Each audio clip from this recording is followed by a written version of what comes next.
रात्रीची झोप लागत नाही, एक विचार संपला नाही तर दुसरा विचार सुरू होतो.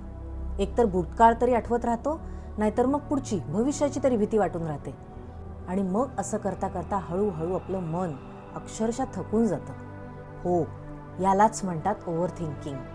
आणि असंच जर काहीसं तुमच्याही बाबतीत होत असेल ना, तर तुम्ही सुद्धा ओव्हर थिंकिंगच करत आहात. पण मला एक सांगा, जसं मी आता सांगितलं की भूतकाळात घडून गेलेली घटना आणि भविष्यकाळात अजून जी घडायची बाकी आहे ती घटना, म्हणजे हे दोन्हीही काळ जे आपल्या हातात नाहीत, त्यांचा विचार करून आपण आत्ताचा वर्तमान काळ का आपला खराब करतो? त्या गोष्टींचा ताण सतत मनावरती तुम्ही घेऊन जर आत्ता डिप्रेशनमध्ये जात असाल, तर तसं बघितलं तर या दोन्ही काळातल्या गोष्टी आपल्या हातात नाहीत. मग त्या गोष्टींचा विचार करून आत्ताचा सध्या चाललेला प्रेझेंट टेन्समधला वर्तमान काळ का आपण वाया घालवतोय? मान्य आहे, भूतकाळात घडून गेलेल्या अशाच जर काही खोलवर मनावर परिणाम करणाऱ्या जर घटना आपल्या आयुष्यात घडून गेल्या असतील, तर साहजिकच आहे आपलं मन उदास होणार, खचून जाणार.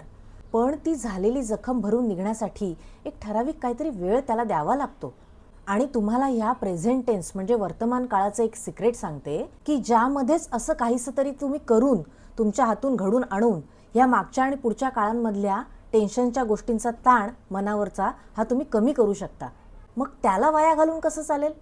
त्याचं प्रॉपर नैसर्गिकरित्या हिलिंग होण्यासाठी एक ठराविक वेळ द्यावा लागतो. आणि जर आपणच स्वतःहून त्यासाठी जर काही प्रयत्न केले, तर आपणच त्यातून लवकर बाहेर पडून त्यातून लवकर रिलीज होणार असतो. दोन कारणं असू शकतात बघा.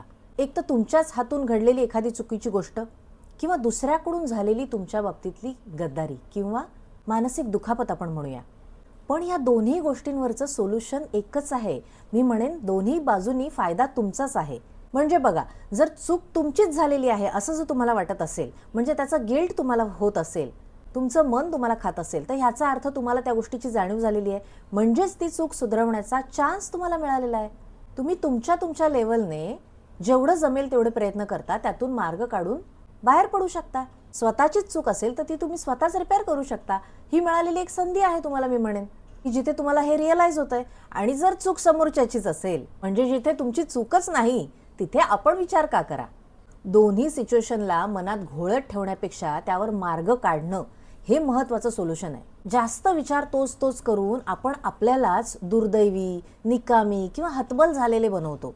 आणि मग त्याने हातातली पुढ्यातली असलेली जबाबदारी सुद्धा व्यवस्थितरित्या न पार पाडल्यामुळे आपणच आपलं भविष्य खराब करतो. त्यामुळे उगाचच कोणाकडूनही सहानुभूतीची अपेक्षा न ठेवता स्वतःला गोंजरवून कमकुवत बनवण्यापेक्षा झालेल्या घटनेबाबत योग्य निर्णय घेऊन त्यातून बाहेर पडा. त्यासाठी एक संपूर्ण दिवस द्या स्वतःसाठी हवा तर. संपूर्ण दिवसभरात नेमकी कोणती गोष्ट तुमच्या मनाला लागली ही शोधून काढा.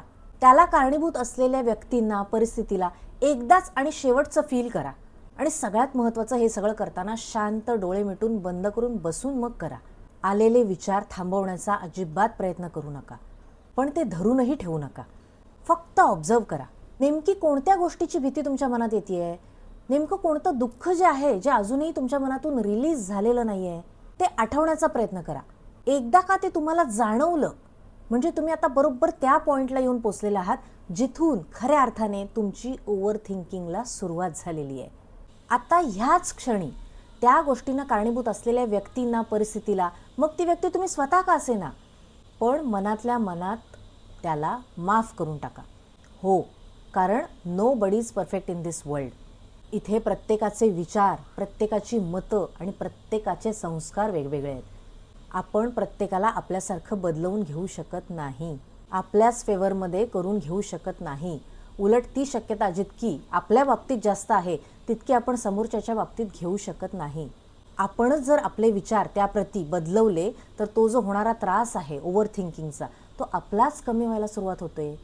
पण त्याही ठिकाणी मी म्हणेन, त्याही प्रोसेसमध्ये स्वतःला अजिबात फोर्सफुली बदलवू नका.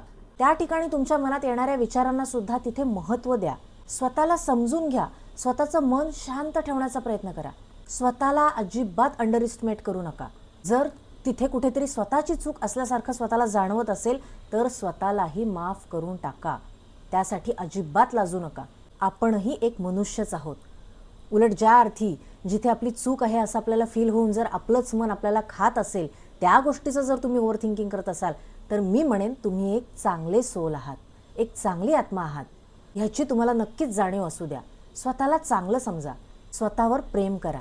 आणि जर समोरच्याच्या वागणुकीतून तुमचं मन दुखावलं गेलं असेल तर त्याला सुद्धा त्याची जाणीव होण्यासाठी सोडून द्या. प्रत्येकाचं प्रारब्ध इथे वेगवेगळं आहे. प्रत्येकाचा हा जन्म घेण्यामागे एक वेगवेगळा उद्देश असतो. आपण कोणावरही जबरदस्ती करू शकत नाही. सगळ्याच गोष्टी जर आपण आपल्या हातात घेतल्या तर ही नियती कोणाला धडा शिकवणार?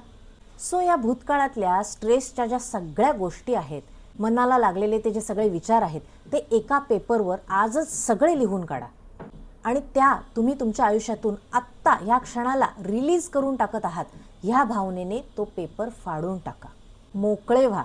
सतत मागे घडलेल्या त्या घटनांची, टेन्शनची दोरी पायात अडकवून तुम्ही भविष्यातल्या धाव घेण्याच्या तुमच्या त्या वेगाला आळा घालत आहात. सततच्या त्याच विचारांमुळे तुमच्या आजूबाजूला येणाऱ्या ज्या प्रगतिकारक संधी तुमच्यासाठी उपलब्ध होत आहेत त्या सुद्धा तुम्ही डोळ्याआड त्यामुळे करत चाललेला आहात. त्यासाठी ग्रॅटिट्यूडची प्रॅक्टिस दररोज करणं म्हणूनच महत्त्वाचं असतं. कारण आपल्याकडे असलेल्या, आपण मिळवलेल्या त्या गोष्टींचं समाधान किंवा आपलंच कौतुक आपण कधीच करत नाही. त्याबद्दल थँकफुल असणं हे आपल्या मनाला खूप मोठा पाठिंबा देतं, आपला कॉन्फिडन्स वाढवतं. आणखीन एक ओव्हर थिंकिंग घालवण्यामागचा सगळ्यात चांगला उपाय म्हणजे जितकं शक्य होईल तितकं तुम्ही नेचर कनेक्टेड राहा. Nature connection, grounding is very powerful healing. आपलं शरीरही पंचमहाभूतांनीच बनलेलं आहे आणि निसर्ग म्हणजे सुद्धा पंचमहाभूतच.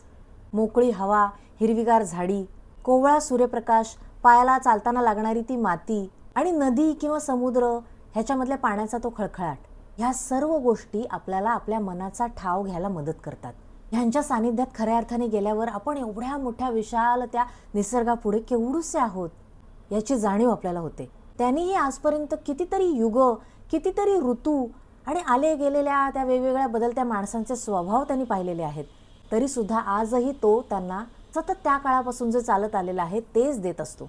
त्या सृष्टी निर्मात्याच्या नियमाप्रमाणे जे सांगितलेलं आहे तेच तो करत आलेला आहे.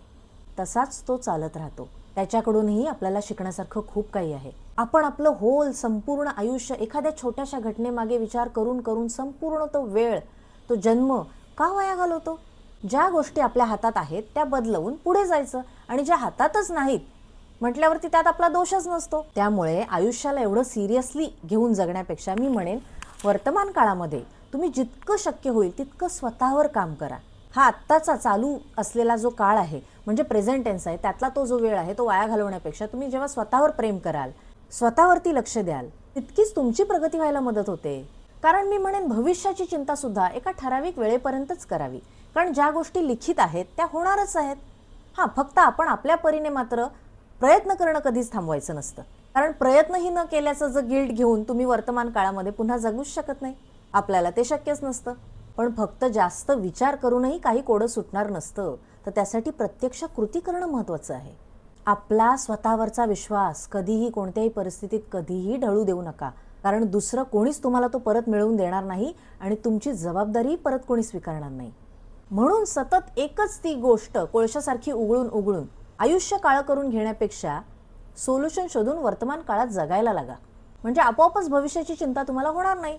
आणि भविष्यातल्याच गोष्टींना घेऊन जर तुम्ही ओव्हर थिंकिंग करत असाल तर थोडे पेशन्स ठेवा.